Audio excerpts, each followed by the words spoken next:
Yeah. Hey, this that special sauce. Spill that drip, I wipe it off. $1 million worth of game. Can't feel that I work too hard. Poetry on these songs. What's good? What's good? What's good? It's your boy, Dope Boy Diesel, back in the motherfucking Doja room here again for another episode. Let's get it in. Now, I just wanted to stop in, give some updates, something quick, you know what I'm saying? Nothing crazy going on in the news cycle, but I figured I still got to apply pressure to these YouTube streets. A lot of niggas is ducking and dodging. A lot of niggas is trying to play it easy because it was a rough week for them last week. There's a lot going on. Allegations being thrown back and forth.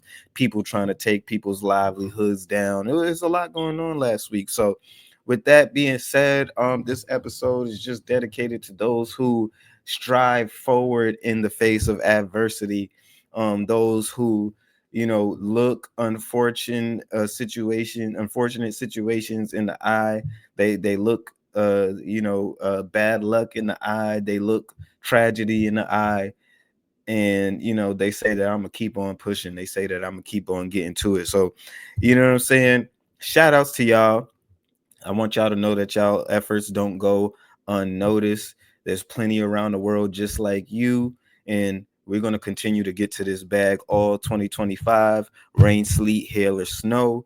Nothing is going to stop us this year, myself included. So I hope everybody with that mindset, I hope you guys are locked in to the motherfucking Doja room all 2025. Now let's get to the motherfucking fuckery, shall we? Now, Drake, of course, we're gonna start there. Drake, his Anita Max Win tour has been postponed, supposedly due to some conflicts, scheduling conflicts, I'm guessing. If I can find anything on it, let's see, because it seems people are fact checking each other already. You know, sometimes when you report on these things and you try to be the first one out, it could be a lot of misinformation going around in those first couple of days. But let's get to this. Those first couple of hours, really, because can't believe anything in the first couple of hours. But let's get to this. It says video circulating of Drake tickets in New Zealand selling for only $27, which is $15 USD, suggesting low ticket sales canceled the tour. Keys to the City looked into the numbers and can verify the claims are false. The cheapest ticket price is $80. Me personally, I don't really care too much about the ticket price and this, that, the third, but let's get into a statement by the boy. It says, due to a scheduling conflict, 4 of Drake's 16 sold out shows in Australia and New Zealand will be postponed.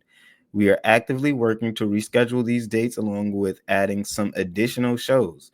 All tickets for the affected shows will remain valid for the new dates. Refunds will be available for those who prefer, but please note, as these shows are sold out, any refunded tickets will be released for sale. We sincerely apologize for the inconvenience and appreciate your patience. Drake and the entire team have had an incredible time doing these shows and are excited to return soon. We look forward to sharing the rescheduled dates with you as soon as possible. Now, Lauren LaRosa seemingly has an update on some of this information as well. Let's see what Lauren LaRosa has to say. Hit me. OVO Eli that works up here just said there's some new Drake news. What's going on with Drake? Yeah, so Drake has actually just canceled the remaining dates on the Australia and New Zealand tour. Oh, they're suppressing him in Australia too? Yo, shut up. UMG reach crazy. Yo, you shut get on my up. nerves. Wow. No, because that's the problem right now. People and the fans are pissed off because they have all these shows now that are canceled. And they're trying to figure out what is happening because the reason that was given was just scheduling conflict. And people are like, that makes no sense. What is a scheduling conflict? This is supposed to be a tour. Y'all supposed to have it together. They're like, he's not committed to his fans. They think that there's something underlying here. There's something really, really wrong. Mm-hmm. So we reached out to try and figure that out. That's right. The who? What hour did you call? Oh, my gosh. You know I don't reveal a source. Okay. But it wasn't Owl. A source close to an hour. Source close to an hour. We reached out and I sent you the message of what they said, what they told me. Oh, so it's a beige thing. Oh, shut up. Yeah, you know the brothers stick together. Okay. Oh my God. Y'all probably call each other bros because y'all like not brothers. No, they definitely call each other beige. What are y'all talking about? Okay, so they said so what I'm told from a source is that everything is good, y'all, so y'all can relax on Drake. They just had a routing mess up towards the end of the tour. So basically they had Drake doing 4 shows in 16 days. So essentially if he had done that, he would have been sitting around in Australia doing nothing for 12 days. And that's a huge waste of money and time because you got to pay for his dancers, his production, his lighting crew. It's like there's a lot of overhead for the tour. So they just, scheduling conflicts. I'm assuming they're going to figure it out for the fans who didn't get to see the rest of the show. That don't make any sense. So you said he'd have been sitting there for 12 days in between shows. Yeah, I guess they weren't consecutive. So the way they did it was they didn't know that before they booked them? That's why fans are upset and they're trying to figure out, well, what was the conflict? And that's why we're here answering what the conflict was. Wouldn't you just fly home? If you got 12 days in between, go even do something else? Australia's like a 20-hour flight, 22-hour flight. That's my point. There's nothing else you can go do for 12 days? It's not that easy, though, right? Because even Don't he got a plane? But if Drake flies home, it's a 737, I believe, right? That only how much fits how many cost to fly that? He still has a whole production team. He has dancers. He has wardrobe. He has hair. There's a big. You ever been to a concert? But the reality is he's coming home anyway. Then. What do you mean? Well, the tour's over. He doesn't have to sit there. That's what I'm saying. He's coming home. Take care of other business. And when will the tour start back? I don't know. They got to refund people their tickets and figure it out when they next have the dates. I'm sure when the tour dates are a little closer to each other. I think it's more to the story.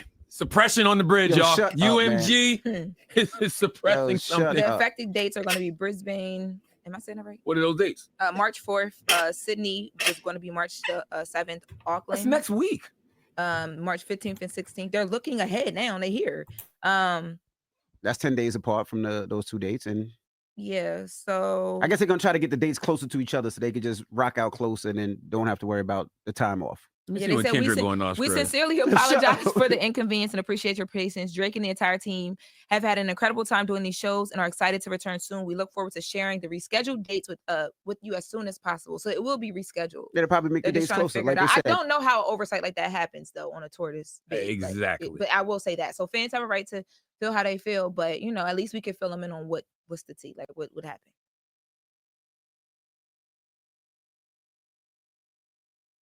So yeah, had to mute myself. This grinder is loud as fuck. But so yeah, Drake, it seems like it is a little bit weird for a tour this big, this anticipated to, have these kind of conflicts. But I'm sure things like this, they happen from time to time. It's not exactly common, but it's not unheard of as well. So I'm sure the boy is going to go ahead and make sure everybody who cop tickets are going to have a great show. It seems like so far he and his show, it seems like it's been doing pretty well. It doesn't seem like he is really too much affected by, the Super Bowl and other things like that. But let me just go to this, which is also we have to get to, because Drake's legal team added the Super Bowl to their response to UMG's legal team. And if I could, actually, I should pull that up.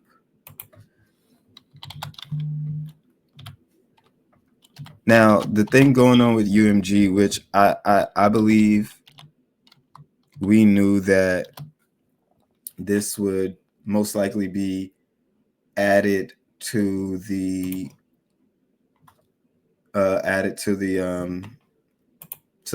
lawsuit. So this page, the OVO docket, is dedicated themselves to basically keeping up with this entire case. Dedicated a page to this entire case. So y'all go ahead and follow them. seems like they've been doing some pretty good work with just keeping this shit in the forefront. But let's see what it says. It says Drake and his legal team have not withdrawn any allegations in the NY defamation lawsuit. Drake has agreed to address UMG's concerns and provide clarity about one single factual allegation. This is not a withdrawal. Drake maintains that all his allegations against UMG are true. Now, this is just going back and forth a little bit from the information or the update that I just told you, but someone asked, I said, what does this mean for the case? He said, it means that Drake's allegations against UMG for the defamation lawsuit still stand, and he has not withdrawn any of them. So this says UMG separately claims that the PTC is premature because the complaint is in flux, but this is misleading and legally irrelevant. In response to a letter from UMG, plaintiff has agreed to address UMG's concerns regarding a single factual allegation that even if plaintiff were to concede everything UMG has argued about the allegations, which he does not, would result in changes to 5 paragraphs of a complaint spanning 237 paragraphs over 81 pages. UMG does not explain why this correction warrants adjournment, nor does it even claim that the amendment affecting these 5 paragraphs would impact its preparation for the PTC. In all events, UMG's position, which relies on no cited authorities, is plainly wrong, as complaints are often amended after discovery has commenced, including following motions to dismiss. So a whole lot of word salad, but that's why we kind of read the translation, legal jargon, if you will. That's why we read the translation in the beginning. So for those of you who might not get it the first time, we have it there. So yeah, it looks like Drake 100% plans to hold their feet to the fire. And I want to get into, I think they definitely posted about Drake adding the Not Like Us to, I think this is it right here, to the lawsuit. It says Drake's attorney, Michael J. Gottlieb, has submitted a 4-page response to UMG's letter opposing UMG's request to pause the April 2nd pretrial conference scheduled by Judge Vargas. Drake's legal team claims UMG's request is an attempt to circumvent the rules of the court.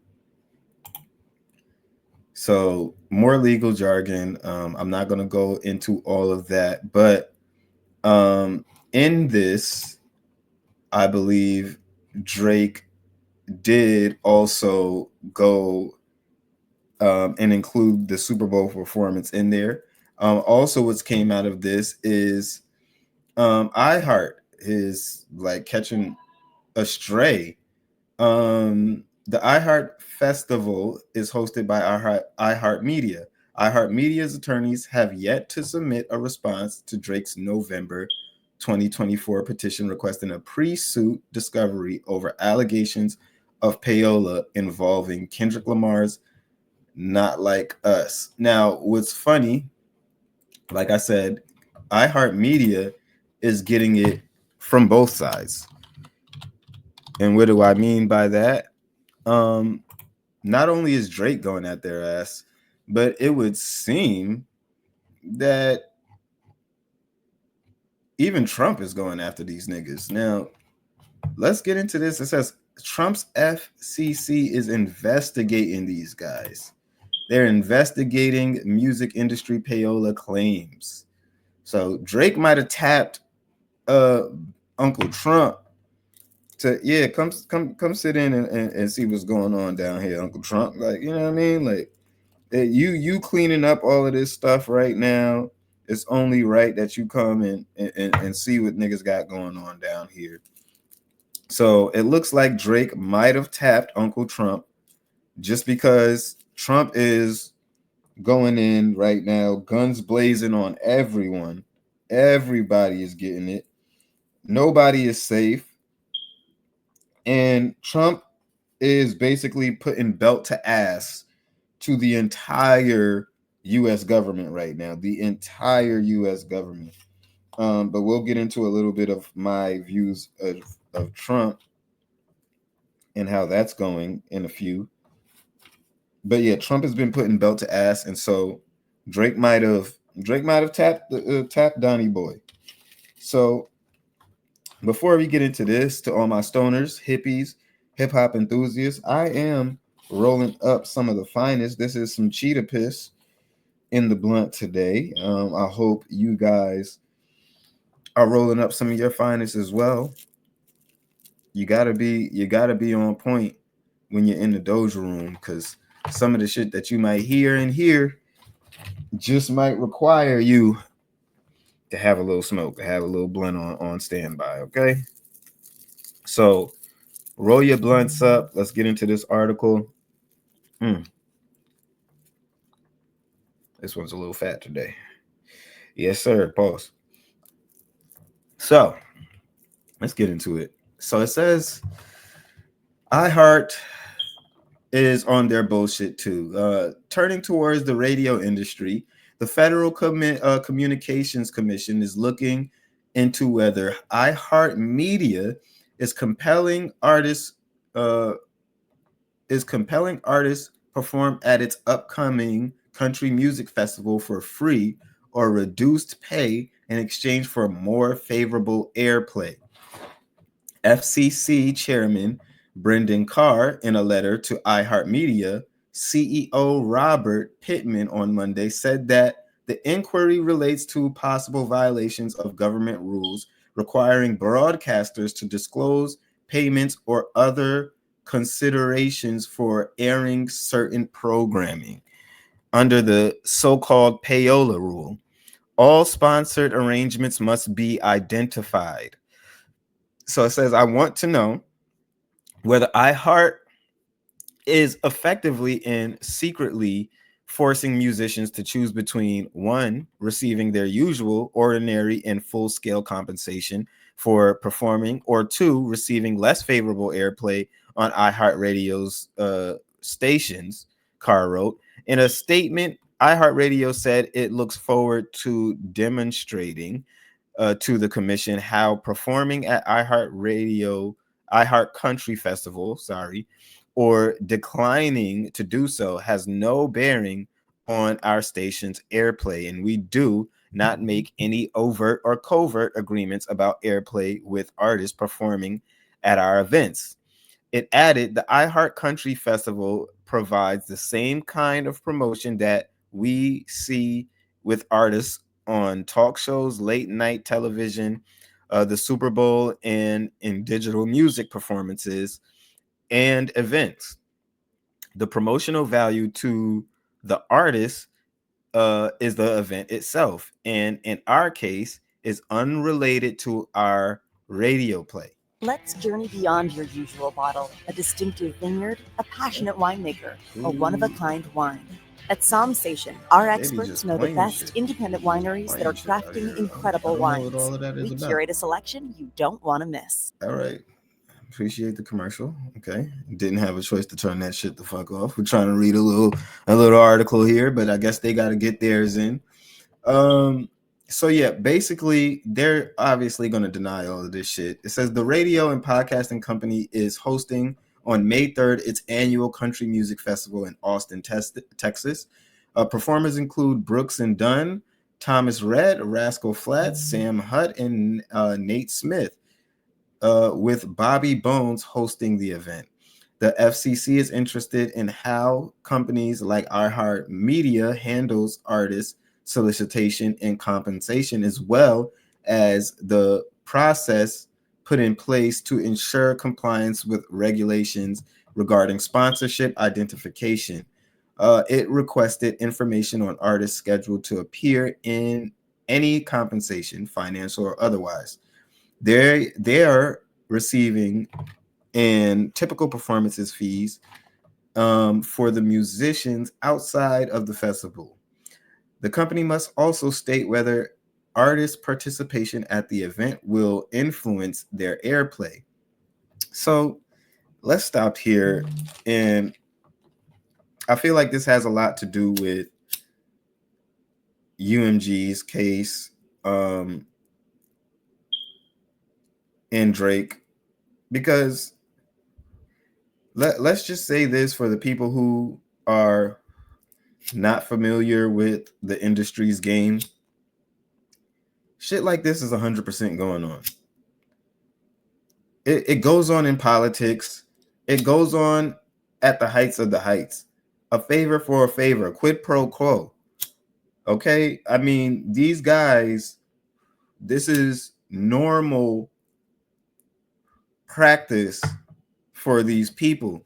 If this wasn't normal, it would be easier for people like me and you to crack into the industry. But that's just not how the industry works. The industry is about who you know. The industry is about who owes you favors. The industry is about if you're hot or not, if you are popular, if you're the guy right now. So this is bullshit. You know, I very much hope that Trump's administration does find out what's going on in these places like iHeartRadio, because this is exactly the type of stuff that Drake is performing for. A lot of people would like to, you know, and I feel like maybe this is why Kendrick might have been giving the Super Bowl nod, because you see that, you know, the Super Bowl was briefly mentioned along with the rest of these venues that artists would regularly play at. But it kind of makes it easier for you to mask all this botting activity and other things with, oh, he went to the Super Bowl, so that's why all of these numbers are flowing in. And I'm gonna be honest, and I read this just to say that a lot of these companies, it's not just Spotify, Apple, UMG, a lot of these companies, if not all of these companies, are really in the business of playing this shit real dirty. Quid pro quo, favor for a favor. And I don't know, it just don't look organic when you stop and look at a person like Kendrick's numbers. It just doesn't look organic. Now, you can say that there really is this many people listening to Doechii and listening to Kendrick. You can say that there's more people listening to Doechii than Party Next Door and Drake. If you guys want to play that game, then cool. I had a tweet last week that said, you know, that just kind of brought to light and just asked the question of how, on what earth is Doechii being streamed more than Drake and Party Next Door? And it just, you know, things like this, it just starts not to make sense. The numbers start not to make sense, and we get to mask it behind, you know, the Super Bowl performance. It was the Super Bowl halftime, when in all actuality, the Super Bowl was a dud. Most people didn't like the performance. The performance should be a mixture of, if you want to tell a message, it's cool, but there's plenty of ways to tell that message. It should be a mixture of entertainment, so on and so forth. So, you know, for us to kind of lose out on the plot when it comes down to that, it kind of sucks, but a lot of people are going to continue to gaslight and make it seem like the only way to tell a message is if half of the crowd is sleeping. Bob Marley sent a message with everybody out their goddamn seats. Tupac sent a message with the entire world singing along. There's plenty of people that sent messages. Michael Jackson sent a message. We are the world. We are the children. Don't matter if you're black or white. Shit was bussing. There's plenty of messages out here. So my thing is, if nobody wants to listen to this message, what good does it do? What good does the message do if nobody wants to listen to it? Nobody wants to sit down and nobody wants to, you know what I'm saying? It's the message just falls on deaf ears, and very few people even get this message to begin with. So we got to stop it. So let's keep on moving this conversation along. It's another interesting one that we seen here. This says prime Lil Baby or prime Lil Wayne, who goes harder? This was crazy to me because why do you niggas feel like Lil Baby has even the discography yet to compare to a Lil Wayne? What's going on with Wayne right now is what I seen happen to Kobe, and even what we're seeing happen to LeBron at the end of his career. It's the constant disrespect and recency bias. People have literally just forgotten the work that you've put in, the hits that you've given to the game, the features, the timeless classics, the timeless moments created, the slogans, the quotables, the culture shifts, all the children in the game that you've made. There might be a lot of people influenced by Lil Baby, but it won't even be tangible. It's not even something that you will really be able to see, like how you can look and see without listening. How many of these kids were influenced by Lil Wayne?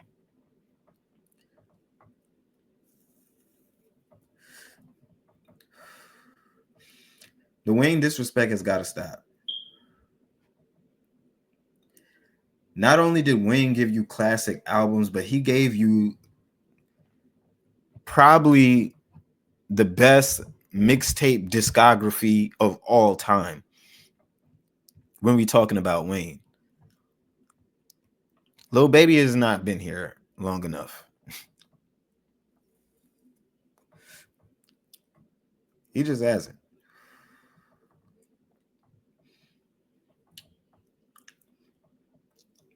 He hasn't been here long enough for this conversation. And I can't play stupid with y'all. I don't know how many Grammys Wayne got. He don't really seem like the Grammy type of nigga. I forgot. But we talking about a GOAT. We talking about a nigga that sold 1 million a week. So let's calm down. Let's put some respect on Drake's name. On Wayne's name. Because, yeah, when it comes to rap ability, nobody's out rapping Wayne. Now, here goes another update. 2 hours ago, it says Kendrick Lamar GNX hits 2 billion streams. So Kendrick Lamar GNX surpasses Travis Scott's Utopia as the fastest album to reach 2 billion streams in the 2020 decade.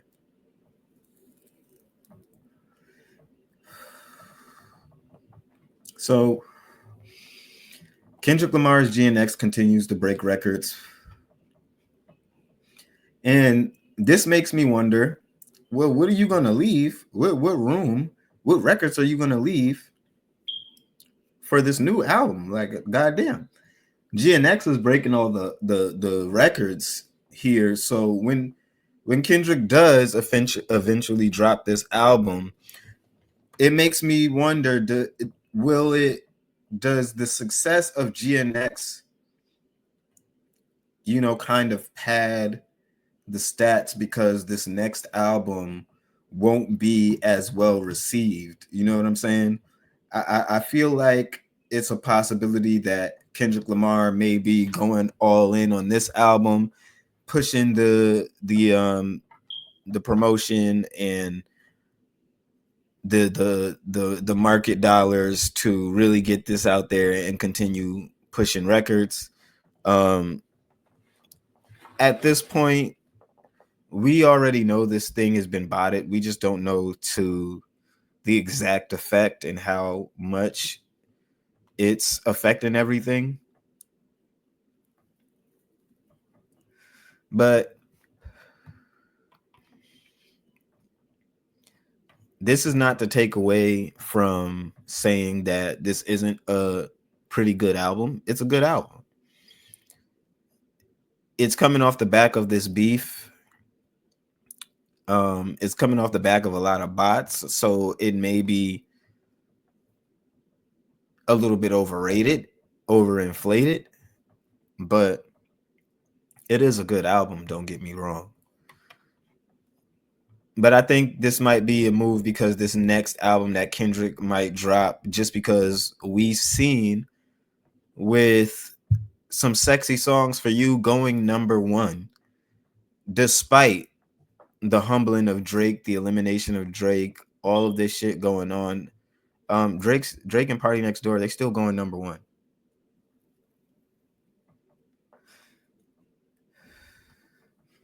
So now we got to ask the question of the next leg of this battle, the two solo releases of Drake and Kendrick Lamar, which these two are completely sucking the air out of all of the game. Like,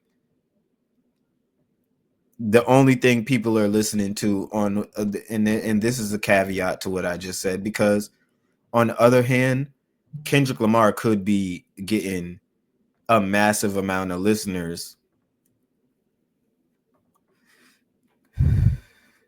And this is in his defense for a couple of reasons. Because he's now touted as the guy who eliminated Drake. He packed him up.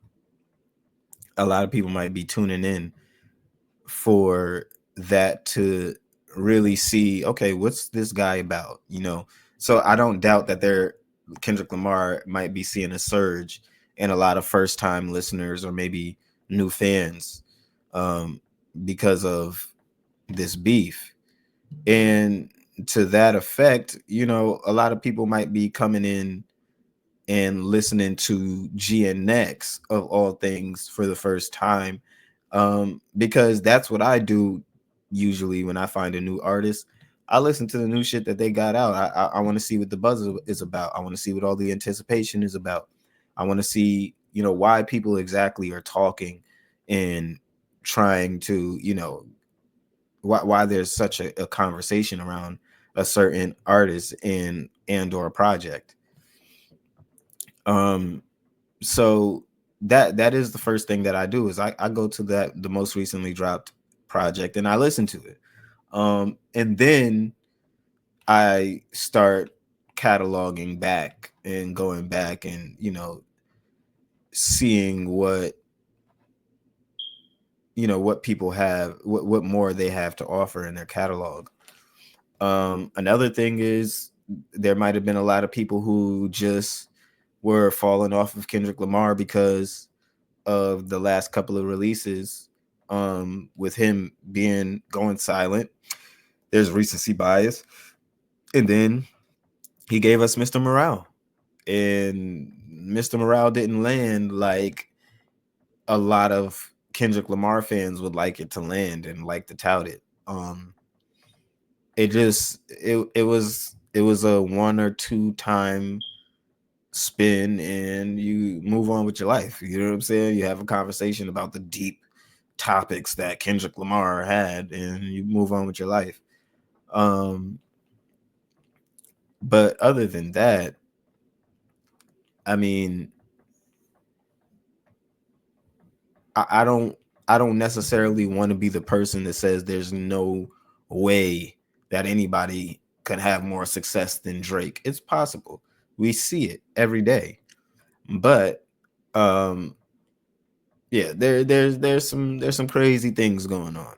And until we can prove it 100%, which we've already pulled up the botting list and seen that these playlists are hosting Kendrick Lamar's music at a high level, and these botted playlists bring in a lot of plays. Like I said, though, we just don't know to the effect, so we can't exactly say to the effect how much of a cushion this is, giving him on top of the bundles and sales, which he sold a bunch of bundles and saved all of those numbers to, I think, before or after the Super Bowl, so he can boost his numbers up even more. So he's been doing a little bit of number fluffing, but for some and for somebody who is not supposed to care about the numbers, the money, and this, that, the third, it just adds on to this nigga is more of a facade. The shit that he's pushing is more of a, like, you know what I'm saying? It ain't really all, he ain't really all about that. You know what I mean? He's not really all about this shit that he's talking about. So his fans will, sing his praises to the day that he dies. But, it is what it is. So let's get into this next topic.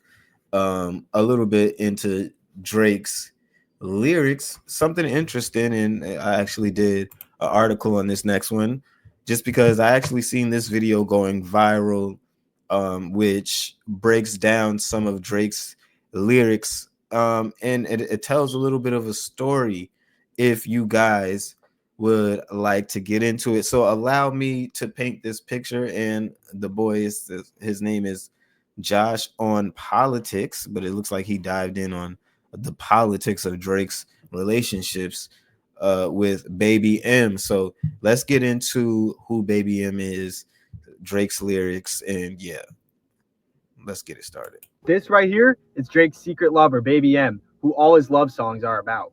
Don't believe me? Watch. The entire Hours in Silence song off of Her Loss is about Baby M. He even mentions her. Baby M, you know I got a heart of gold. You pawn that and hit the road. He's referring to how Baby M left Drake to be with Dylan Brooks, an NBA player. In all the parties with Chief Keef, he says, free Baby M at the shackle and chain. Baby M got arrested, was put to jail, but guess who bailed her out? Drake. And another Baby M reference right here on the Radar freestyle with Central C. He says, I tell Baby M what she did to the kid, that eyeliner like emo. Then he talks about how she wouldn't rock his shirt back in the day before he was Drake. And then the girl in the middle of the Calling For You song, between Drake and 21 Savage's verse, is Baby M complaining about how Dylan Brooks didn't put her in first class to Drake. And then on his most recent album, he made a song called Small Town Fame, which is about Dylan Brooks and Baby M, saying, all I got is memories of thinking what it was like. Now you trying to style in my face, pop it in my face, put it on the gram, you supposed to be my ace. Talking about all the pictures that she posted with Dylan Brooks. That's the real story about Drake's lover. So, shout out to the boy because he put me down a rabbit hole, and I went ahead and actually did an article and dug up a little bit more of who exactly Baby M is. So let's get into a little bit of that. This is another article from your boy, yours truly. So let's get into it. It says, "Who is Baby M?" Unveiling Myrna Habib. I got to make sure I pronounce her name right because, I haven't been saying it out loud. I've just been writing this shit. So I'm like, Marina. I was calling her 3 different names throughout this shit. So Myrna Habib, or we're going to refer to her as Baby M, the muse behind Drake's lyrics. So let's get into it. In the intricate tapestry of Drake's music, certain figures emerge as recent muses, their identities often shrouded in mystery. One such figure, Myrna Habib, popularly known as Baby M, her presence is woven into several of Drake's tracks, sparking curiosity and speculation among fans and critics alike. This article delves into who Baby M is, her relationship with Drake, and how their intertwined narratives have influenced his music. Baby M in Drake's lyrics, a reoccurring character. Drake has never been shy about name dropping the women in his life, and Myrna Habib, often stylized as Baby M, is no exception. Her presence is felt across multiple tracks, each offering a glimpse into their dynamic, sometimes affectionate, sometimes scornful, and often dripping with the pettiest flair that Drake fans adore. In the 2023 track All the Parties from All the Dogs, Drake raps "Free Baby M at the Shackle and Chains." In October 2022, Myrna was sentenced to 4 months in prison after pleading guilty to aggravated identity theft in a U.S. court. The case stemmed from a conspiracy to fraudulently acquire personal protective equipment, toilet paper, and tickets to the Oklahoma State University sporting event during the COVID-19 pandemic. She was ordered to pay $683,243.23 exactly in restitution to 8 victims, a hefty sum that has fueled speculation Drake might have stepped in to help. Rumors abound that he covered her legal fees or restitution, a theory bolstered by lyrics like "It's my turn for once, I drain accounts to make you love me," from hours in silence. While there's no hard evidence he paid her debts, the narrative fits Drake's pattern of intertwining romance with financial largesse. Contrast with that, Hours in Silence, a collaborative with 21 Savage from the 2022 album Her Loss, where Drake's tone shifts to one of betrayal. "Baby M, you know I got a heart of gold. You pawned that and hit the road." Here, the story takes a turn. Drake portrays himself as a generous figure, offering his heart and perhaps material gifts, only for Myrna to cash in and leave. The line stings with disappointment, a classic Drake move of airing personal grievances through melody. Then there's his 2023 On the Radar freestyle, where he delivers, "I tell Baby M what she did to the kid, her eyeline just like emo." This bar is peak Drake, witty, self-referential, and a little dramatic. The eyeliner imagery ties to an emo aesthetic, suggesting emotional fallout or a flair for the theatrical, while the kid, Drake himself, reflects on Myrna's impact with a mix of frustration and playfulness. Perhaps the most direct glimpse of Myrna comes in Calling for You, also from For All the Dogs, where she isn't just a lyrical reference, she's a voice on the track. Midway through, Myrna Habib delivers a rant that's equal parts hilarious and scathing. seemingly aimed at NBA player Dylan Brooks. She says, "He lied to me. Like I didn't even give a fuck that we sat in economy. He said there's no first class, so we're sitting in economy. I get up on that plane, I see there's so many seats in first class, 12, like 12, 14 seats, bruh. And then I go on that whack ass vacation. The chef is feeding us the same meal every day, like I was in jail, like I was still in jail or something." Her frustration is palpable, and the context suggests a vacation gone wrong with Brooks, who allegedly promised luxury but delivered mediocrity. Drake's inclusion of this voicemail adds a layer of pettiness, as if he's letting Myrna roast Brooks on his behalf. Finally, in the recently released Small Town Fame, as of February 2025, Drake takes aim again with lines like, "Now you trying to style it in my face, pop it in my face, put it on the gram, you supposed to be my ace." Fans speculate this reference Myrna flaunting her relationship with Dylan Brooks on social media, a betrayal of the closeness Drake once felt. So, who is Myrna Habib exactly? Let's get into that. So, who is this woman inspiring such vivid verses? Myrna Harawis Habib, born in 1997, hails from Mississauga, Ontario, just outside Toronto. A fitting origin story given Drake's own ties to the Six. Public records and online chatter reveal a complicated figure, an Instagram personality, alleged scammer, and a woman caught up in legal woes that may explain some of Drake's lyrical references. In addition to her presence in Drake's music, Myrna Habib has established herself as a Fashion Nova model, showcasing the brand's apparel to her substantial online following.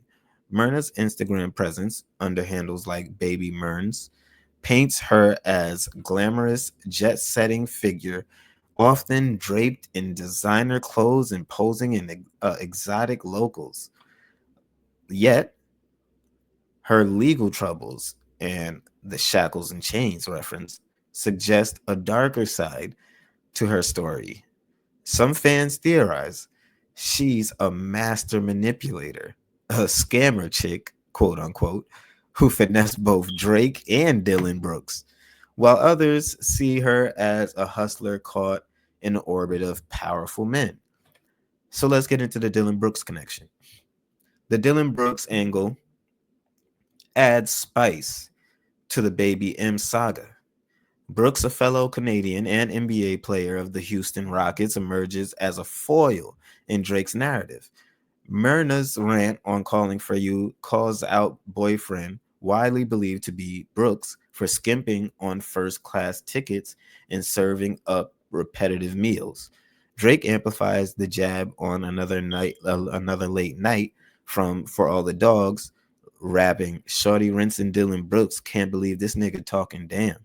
The line implies Myrna was rinsing Brooks, slang for exploiting someone financially, while Drake smirks from the sidelines.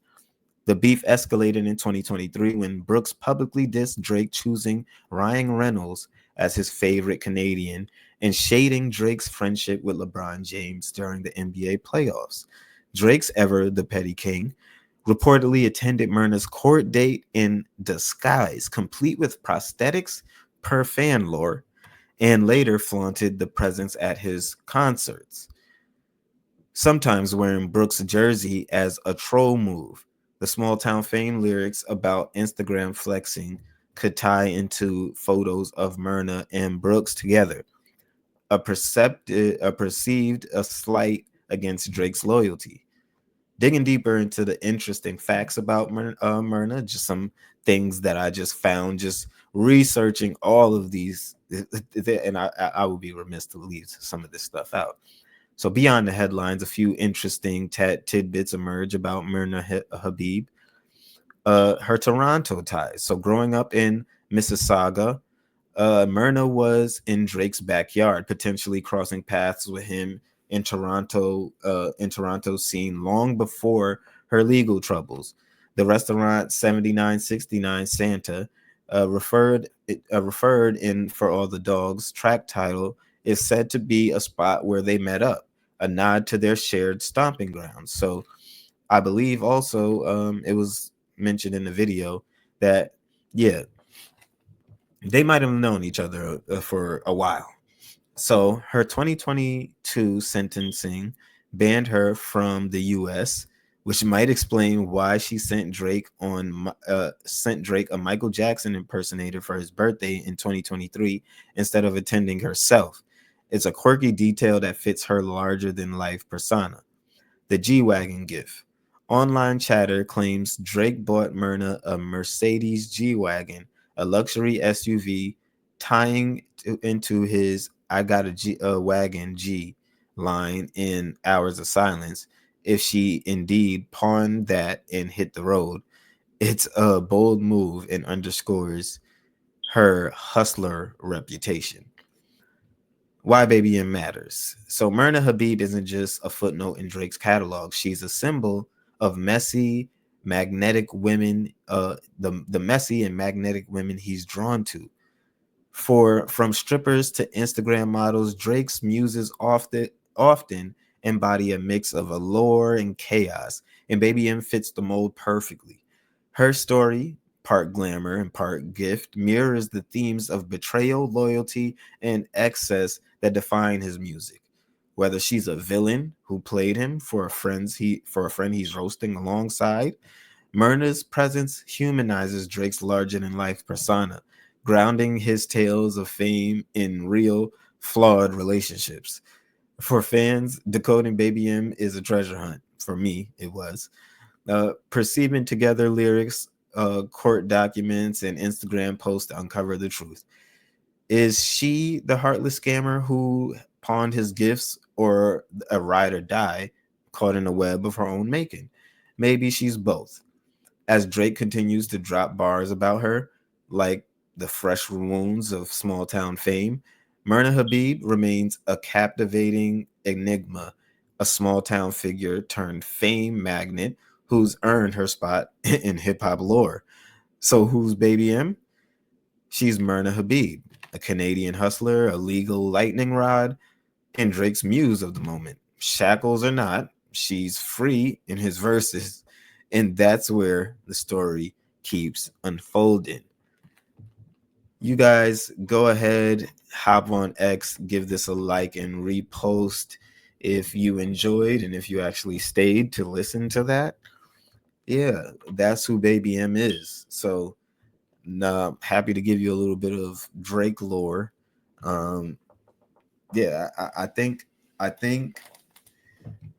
it's interesting to see the women that, you know, Drake deals with. He definitely has a taste that is not anything that I would go for, but taste is taste nonetheless. I mean, she's, you know, this is her right here. This beautiful woman. I threw the Instagram in the tag, so if you want to stalk the Instagram, go ahead, check out the article. But when you stop through, go ahead and give it a like and a repost.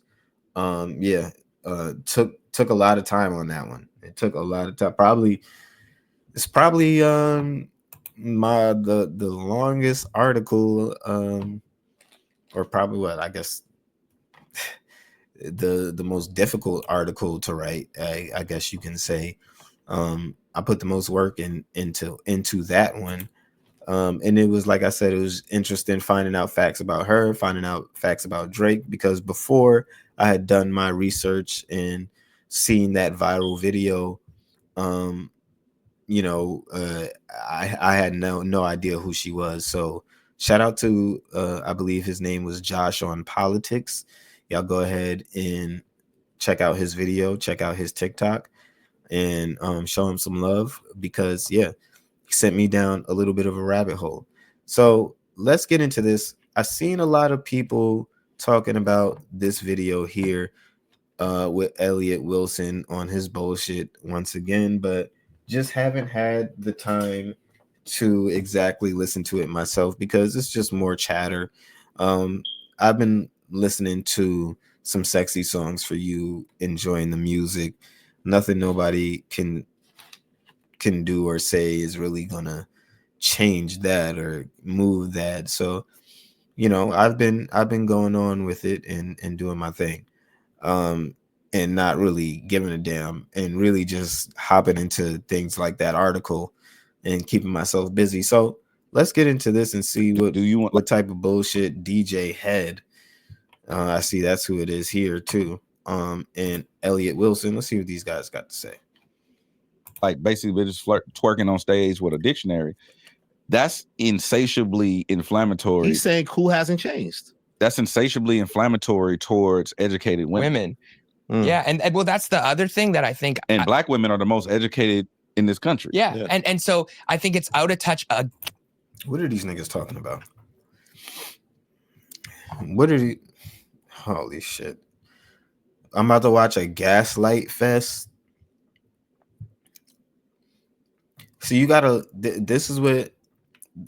This exact type, these exact figures. This is what I mean. Like these Kendrick Lamar fans, I'm sorry. Now I got to get into my bag. We read the article. I was impartial for the first half. Now I got to get in my bag. These K-Thots, this is how they move. Oh, look, what does he mean by that? Do you mean that black women aren't educated? Because black women are the most, like, what do you, like, what, bro, what? You like when you argue with these niggas, when you debate these niggas, you lose the plot so quickly because these niggas want to gaslight your every word, your every point. Like it's like, bro, what are we doing? What are we talking about? You niggas can't be serious with this, right? And you got to understand, these are the niggas like DJ Head. I want you to look at him. These are the niggas like Deleted Villain, the company man, that when you debate them or when they, you know, feel some type of way about you, they don't like you, you know, they're not going to hit you with some shit head on. They're not going to attack your points head on. They rather gaslight the people around you into thinking that you're some horrible type person, that you're saying things that you're not, that, you know, you have some type of agenda, that you're trying to attack black women. You gotta, bro, these people are plurable.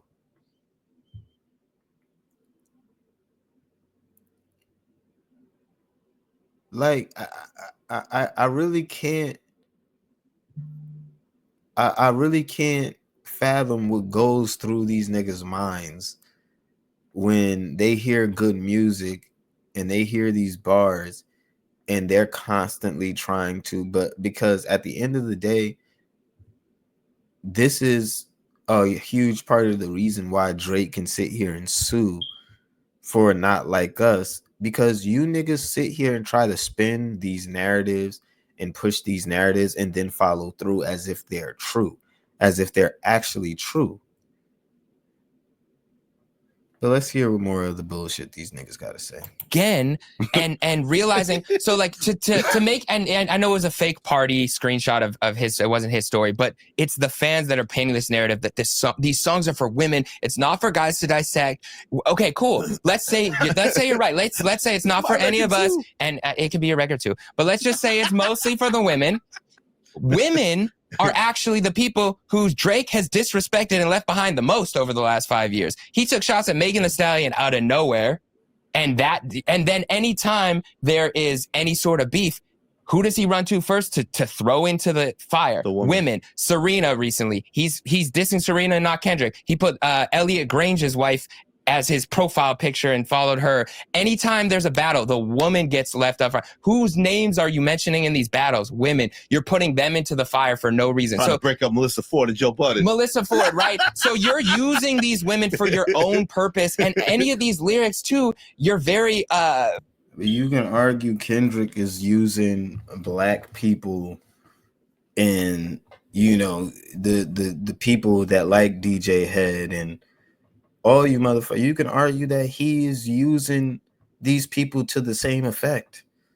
And that is really a problem, because at the end of the day, whatever you saying, whatever this bullshit narrative these niggas are trying to make up about Drake is, I mean, it's in one ear out the other. I don't understand what the fuck you're talking about. But at the end of the day, what Kendrick really did with this beef and with the discourse of rap right now in hip hop is he took black people and tried to weaponize black people against this one man and tried to force him out of culture by his own volition. And it just doesn't work like that, bro. Like you're not that guy. You're not that guy. Kendrick thought that he could weaponize the culture to kick Drake out of his spot, and it didn't work.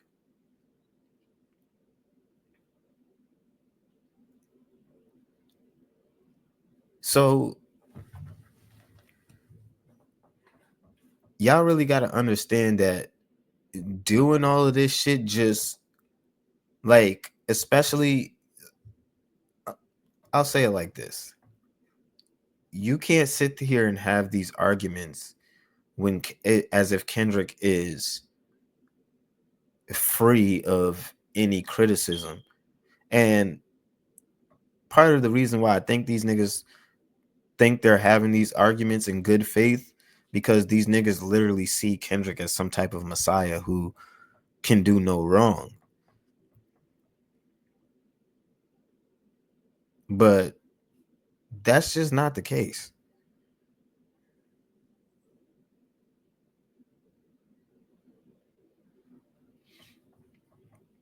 It's gonna take more than, building these false narratives for you niggas to get Drake out of his position, out of his spot. It's gonna take more than that. So, I hope you guys realize all you're doing is making the OVO fan base more rabid, more, because we can point out the same shit about you. So why play this game? And when we turn around and point out the shit about Kendrick, it gets more egregious, because if this is the person that y'all are touting up, and for all of these reasons, then he has to move like how you guys are really telling us he moves, because he's dropped the ball politically with his voice a couple times. So many things going on in his backyard that he stays silent about.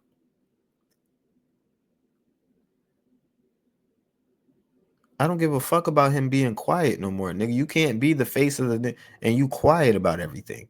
You want to be the face. If you want to be quiet, you can sit back and be number 2, number 3, number 4, 5, 6. But if you're the face, if you're the LeBron of the league, niggas want to hear from you first. If you're the face and niggas come and niggas want to see what niggas with the voice of hip hop thinks about some shit, they're going to come to you first, because you the voice of hip hop, right? You can't be quiet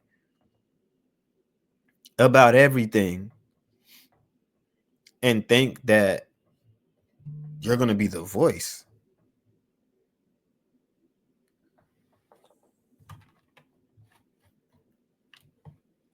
And to be quite frankly, I'm really not interested in finishing the rest of these niggas' narrative, but you guys, y'all know how these niggas get down. You get the point. It's you're not gonna get arguments in good faith going forward. It's gonna take Drake in this next project really stepping on shit, stepping on everything, and really, if they do engage again, really barring Kendrick the fuck up once again, and this time not leaving it to chance, not leaving it to question, not leaving it to interpretation. You know what I mean? Unequivocally. And we know that first round that there wasn't much room for Drake to perceivably win because the perception was going to be what it was going to be regardless. But at the end of the day, when you go back and you listen to the music and you see exactly what was done in that battle, and you look at where we are now, yeah, there's no question, bar for bar. And now when it comes down to it, when it comes down to these sales and everything else, it's a lot these niggas got to do to try to make it seem like they're competing with the boy, but they're not. They're not. And as time goes on even further and further, we're going to see how the story continues to unfold. We got both of these monumental artists at this point, massive artists, massive stars. Both of them are going to drop these solo projects, and that's going to be the third battle. I feel like, you know, it's going to be the third battle. The war hasn't ended, and these, like I said earlier, these guys are the entire conversation in hip hop right now. Nobody else dropping besides, you know, a Cardi or, you know, even J. Cole's dropping shit, and these niggas are over here trying to, oh, J. Cole's back and he's talking shit, nigga. I'm gonna be honest, we not trying to hear that shit from J. Cole. J. Cole needs to get at Freddie Gibbs and massacre that nigga. Speaking of, J. Cole, you need to do your thing. And I think academics mentioned this shit. J. Cole, the next person, he said the next person that came and played with your name, you got to end them. You got to fucking finish them. And this is your chance, buddy. This is your chance. This is your redemption arc, my boy. I don't want to hear none of that tough talking shit. I'm the best out in the nigga, this, that. I don't want to hear none of that shit until you holla at Freddie Gibbs. Because Freddie Gibbs sounds like he been playing on your head top a little bit. Okay? Holla at Freddie Gibbs and to his fans, y'all niggas need to, yeah. Y'all need to holla at your boy because he got to get in the booth and tap somebody up. Okay? He got to get in the booth and handle business at some point in time. I don't know when. That's up to him. That's up to y'all. That ain't my, you know what I mean? He disqualified himself from any of my list when he did what he did. You got to get in the booth and handle your business. Okay? All right. Other than that, yeah. I just wanted to hop in here, give you guys a quick episode. You know what I'm saying? Tell you the state of things as the news cycle goes on a little bit less eventful than usual, but we got to continue to keep the lights on, you know what I'm saying, and keep shit rolling. So yeah, I always enjoy being in here with you guys. If you have watched this episode all the way through, we always appreciate you guys for stopping into the Doja Room here at Firstborn Media. Yeah, stop in. I'm gonna be dropping some more content, just you know, just me giving some quick thoughts, you know, maybe 3 to 5 minute videos and just, you know, giving you guys some quick thoughts on some things that might be some lesser stories that might be popping up in the media, and maybe showing my face a little bit. So yeah, I'm looking forward to doing that. It's going to be called Doja Thoughts, so be on the lookout for those. Looking forward to that.